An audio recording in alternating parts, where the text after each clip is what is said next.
Our top story, the Italian Prime Minister Giuseppe Conte has landed in New Delhi, where he is going to be holding talks with the Indian Prime Minister Narendra Modi on a whole host of issues. The two nations are expected to sign agreements to boost cooperation in key areas such as trade and investment. The Italian Prime Minister will also participate in the India-Italy Technology Summit, which is being organized by India's Department of Science and Technology in partnership with the Confederation of Indian Industry in Delhi. Italy is India's fifth largest trading partner in the European Union. The annual trade turnover between the two countries was over $10 billion in 2017, this last year.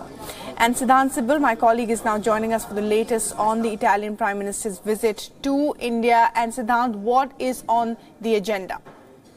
Well, a lot of things will be on agenda when he will be meeting the Indian Prime Minister at the Hyderabad House at approximately 12:45 p.m. Indian Standard Time. And this is a pretty short visit. It is a working visit. He will be in India for barely 5 hours, in which he will also attend that summit which you talked about. But why is this visit important? First, this is the first visit by the new Italian Prime Minister, and the second visit by any Italian Prime Minister in 2 years. The first time a Italian Prime Minister came was last year in 2018. That visit was really important by the then Prime Minister of Italy, because that visit came after a gap of a decade. The last time any Prime Minister from Italy came was in the year 2007. And why India and Italy are trying to focus on re-engaging themselves, primarily because remember in 2012 an event happened on the shores of India's on the shores of Kerala coast, in which two Italian mariners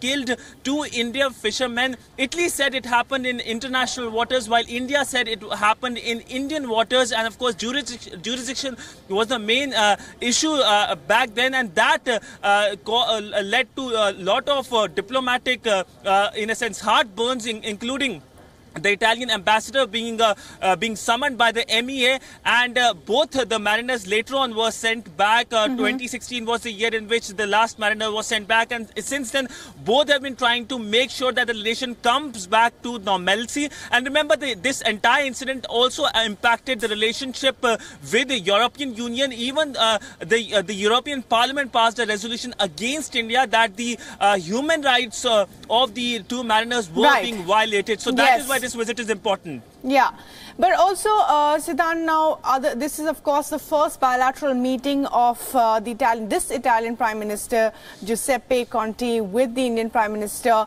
Is he also going to be talking defence deals, you know, in the back of course, what we've seen happening with Finmeccanica? Sorry, go ahead.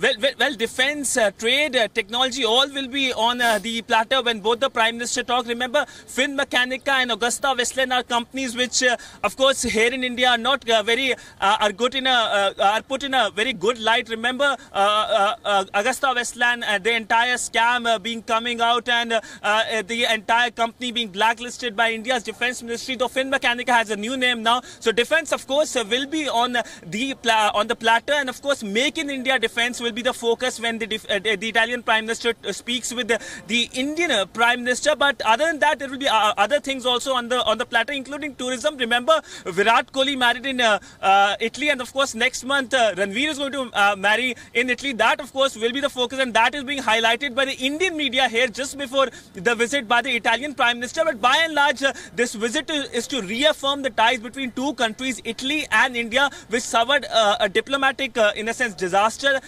from 2012 to 2016, and this is kind of a visit to make sure that the relationship is back. And remember, this man could play an important role in Europe. He is considered the first populist, he is considered to be the leader of the first populist government in Western Europe. He is pro-Russia. He is calling against sanctions on Russia. He has met Trump already, so he can play a vital role in Europe, and of course his relationship with India will help renew the relationship, which of course suffered, as I've been speaking, since the 2012 diplomatic disaster. It has to get back its mojo.